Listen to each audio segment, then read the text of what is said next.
Assalamualaikum warahmatullahi wabarakatuh. I'm the part of group 2, and in this video I'm going to present our material regarding social learning theory. Before I begin, let me introduce myself. My name is Nikken Fauziah Nurfatin, and I'm from PEA 2025 with 3 last digit number is 164. So, social learning theory was developed by Albert Bandura in the 1960s. It emerged as a criticism of behaviorism, which previously only focused on stimulus and response.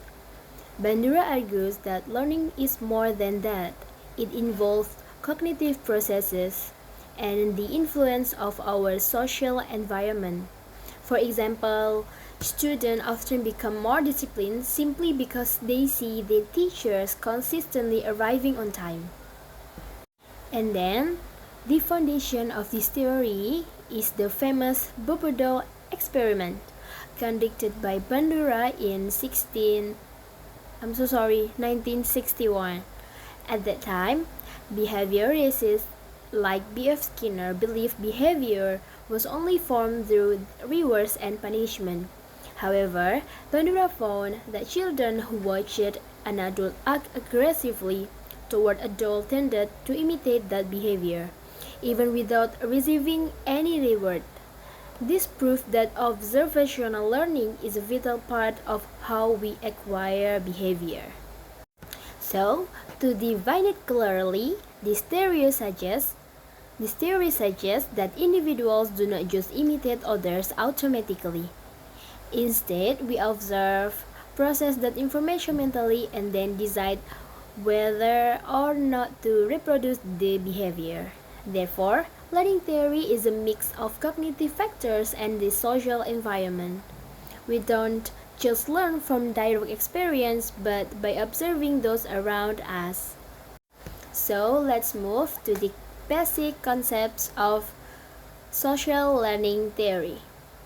So, there are 5 basic concepts in this theory, but at the modeling and stages of modeling, I was mentioned.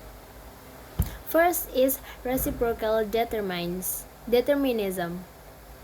Let's look at the reciprocal determinism. This refers to the mutual interaction between 3 factors: environmental factors such as social norms and community influence, and personal or cognitive factors like our knowledge, expectations, and attitudes, and behavioral factors, including our skills, practice, and self-efficacy. The next core concept is modeling and stages of modeling, which is the process of learning by observing others.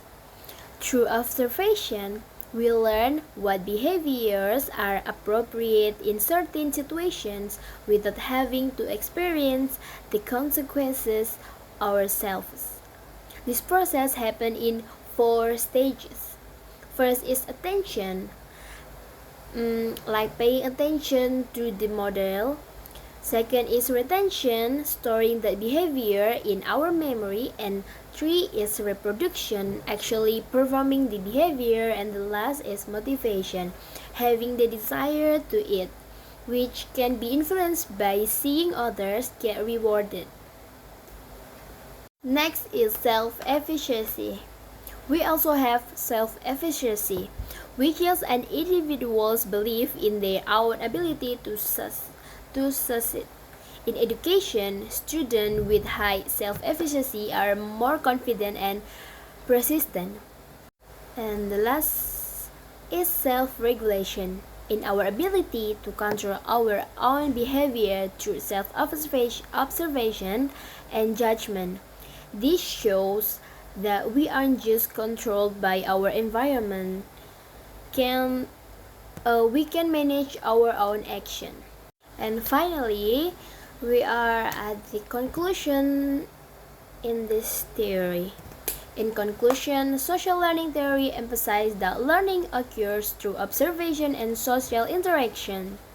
Concepts like modeling and self-efficacy highlight that learners are active participants in shaping their own behavior. This theory remains highly relevant today, especially for characters building and collaborative learning. Thank you for your attention. Thank you for watching my video. I'm so sorry if I have a wrong said or anything. Wassalamualaikum warahmatullahi wabarakatuh.